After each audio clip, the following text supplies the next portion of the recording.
dengan adanya perang atau invasi Rusia ke Ukraina, dengan berikutnya segera terjadi kenaikan harga aftur. Bahkan di 2 minggu setelah invasi terjadi kenaikan yang cukup tinggi ya, tembus ke harga minyak dunia, tembus Brent ya, tembus ke $138 per barrelnya.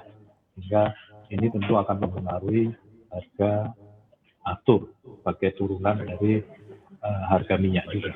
Bahkan di saat ini ya, sejak 2 minggu, 3 minggu setelah invasi, harga aftur sempat tembus sampai 13.000 ya di Cengkareng yang tadinya di bawah 10.000. Jadi ini cukup memberatkan tentunya bagi maskapai. Tapi kita tentu tidak bisa serta-merta menyesuaikan harga tiket ataupun memperlakukan surcharge yang umumnya dilakukan saat harga minyak naik. Tapi yang kedua juga historinya atau sejarahnya, harga minyak dunia kenaikannya yang drastis di atas $100 katakanlah, itu biasanya tidak dalam jangka waktu lama atau jangka waktu pendek. Dan kita juga masih berharap ada terjadinya perang atau invasi Rusia ke Ukraina bisa di-solve segera dengan cara diplomatik sehingga kemungkinan harga minyak akan turun. Dan memang di minggu yang lalu sudah terjadi penurunan harga minyak dunia sih, walaupun masih di atas $100 ya harganya. Ini yang tentu kita masih menunggu. Kemudian terakhir, masalah penyesuaian harga tiket, ini kan ada ketentuannya, yaitu di Kementerian Perhubungan melalui mekanisme peraturan Menteri Perhubungan, di mana ada 2 kriteria yang sangat mempengaruhi harga tiket, yaitu harga minyak atau harga aftur. Kemudian yang kedua adalah kurs US dollar.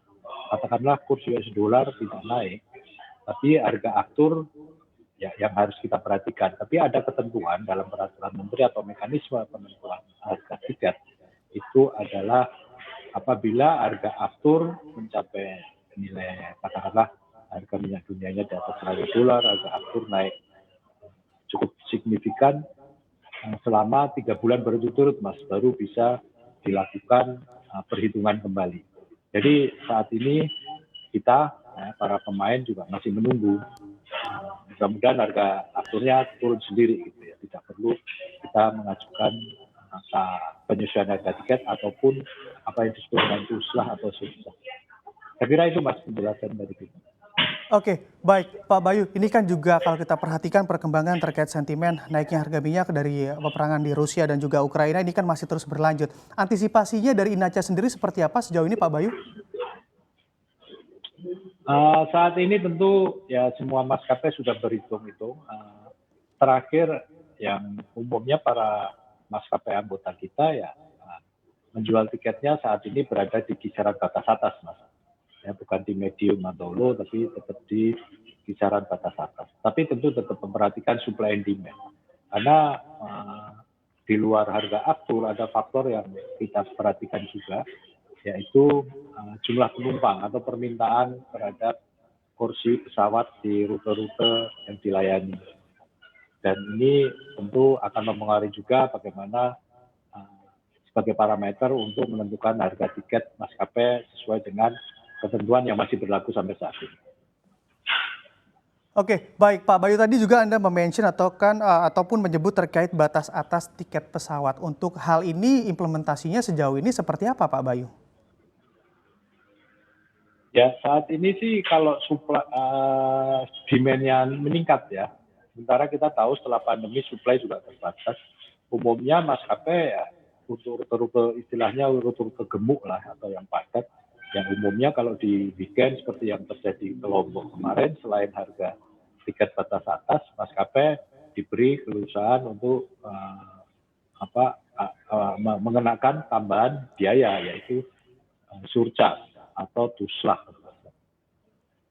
Jadi umumnya mereka sudah bermain di batas atas sekarang ini. Oke, baik Pak Bayu, ini kalau kita bicara terkait komponen-komponen biaya, kira-kira apa saja sih yang memang mengalami kenaikan selain harga aftur ini Pak Bayu? Yang jelas harga aftur jelas itu komponen yang walaupun harganya murah pun juga merupakan komponen terbesar untuk total biaya operasi ya. Selain maintenance wajib karena ini terkait keselamatan. Jadi kemudian ada terkait dengan pasca pandemi ini, beberapa airline kan sebagian besar airline kan masih punya masalah kewajiban dengan para pihak lessor ya, penyewaan pesawat. Demikian juga dengan ya tunggakan atau outstanding dengan pihak bandara gitu. Jadi ini yang harus dibicarakan juga dengan pihak bandara dan yang paling berat tentu dengan lessor.